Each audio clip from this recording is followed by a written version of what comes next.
មនុស្សដែលឯកាបំផុត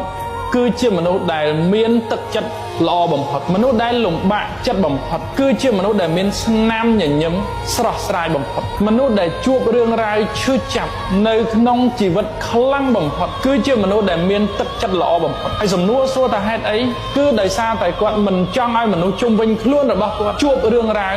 ដូចគាត់នោះទេគាត់ចង់ឲ្យមនុស្សជុំវិញខ្លួនរបស់គាត់ជួបតែរឿងល្អគាត់ចង់ឲ្យមនុស្សជុំវិញខ្លួនរបស់គាត់សប្បាយចិត្តគ្រប់ពេលវេលាព្រោះគាត់ដឹងថាបទពិសោធន៍នៃការឈឺចាប់ភាពឯកាភាពខ្មៅងងឹតនៅក្នុងជីវិតវាលំបាកប៉ុណ្ណាអញ្ចឹងគាត់អត់ចង់ឲ្យអ្នកដទៃលំបាកដូចគាត់នោះទេដូច្នេះបើសិនជាបងប្អូនឃើញអ្នកដទៃគាត់ចិត្តល្អគាត់ញញឹមច្រើនគាត់ធ្វើរឿងល្អច្រើនគាត់មានបេះដូងល្អគាត់ធ្វើបុណ្យច្រើនគាត់ធ្វើទង្វើល្អច្រើនមិនមែនមានន័យថាជីវិតរបស់គាត់សុទ្ធតែជួបរឿងល្អទេអាចជីវិតរបស់គាត់ជួបរឿងឈឺចាប់បំផុតអាចជីវិតរបស់គាត់ជួបរឿងឯកាបំផុតអាចជីវិតរបស់គាត់ជួបរឿងរ៉ាវលំបាកដែលយើងមិនអាចនឹកស្មានដល់នោះទេមនុស្សដែលឯកាបំផុត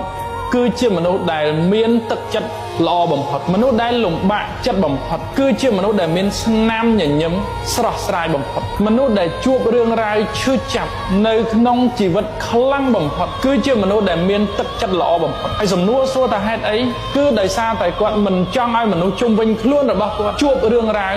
ដូចគាត់នោះទេគាត់ចង់ឲ្យមនុស្សជុំវិញខ្លួនរបស់គាត់ជួបតែរឿងល្អគាត់ចង់ឲ្យមនុស្សជុំវិញខ្លួនរបស់គាត់សប្បាយចិត្តគ្រប់ពេលវេលាព្រោះគាត់ដឹងថាបទពិសោធន៍នៃការឈឺចាប់ភាពឯកាភាពខ្មៅងងឹតនៅក្នុងជីវិតវាលំបាកប៉ុណ្ណាអញ្ចឹងគាត់អត់ចង់ឲ្យអ្នកដទៃលំបាកដូចគាត់នោះទេដូច្នេះបើសិនជាបងប្អូនឃើញអ្នកដទៃគាត់ចិត្តល្អគាត់ញញឹមច្រើនគាត់ធ្វើរឿងល្អច្រើនគាត់មានបេះដូងល្អគាត់ធ្វើបុណ្យច្រើនគាត់ធ្វើទង្វើល្អច្រើនមិនមែនមានន័យថាជីវិតរបស់គាត់សុទ្ធតែជួបរឿងល្អទេអាចជីវិតរបស់គាត់ជួបរឿងឈឺចាប់បំផុតអាចជីវិតរបស់គាត់ជួបរឿងឯកាបំផុតអាចជីវិតរបស់គាត់ជួបរឿងរ៉ាវលំបាកដែលយើងមិនអាចនឹកស្មានដល់នោះទេមនុស្សដែលឯកាបំផុត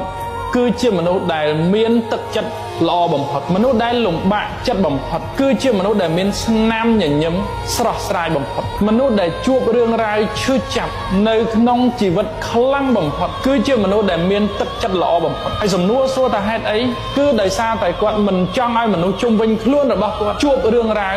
ដូចគាត់នោះទេគាត់ចង់ឲ្យមនុស្សជុំវិញខ្លួនរបស់គាត់ជួបតែរឿងល្អគាត់ចង់ឲ្យមនុស្សជុំវិញខ្លួនរបស់គាត់សប្បាយចិត្តគ្រប់ពេលវេលាព្រោះគាត់ដឹងថាបទពិសោធន៍នៃការឈឺចាប់ភាពឯកាភាពខ្មៅងងឹតនៅក្នុងជីវិតវាលំបាកប៉ុណ្ណាអញ្ចឹងគាត់អត់ចង់ឲ្យអ្នកដទៃលំបាកដូចគាត់នោះទេដូច្នេះបើសិនជាបងប្អូនឃើញអ្នកដទៃគាត់ចិត្តល្អគាត់ញញឹមច្រើនគាត់ធ្វើរឿងល្អច្រើនគាត់មានបេះដូងល្អគាត់ធ្វើបុណ្យច្រើនគាត់ធ្វើ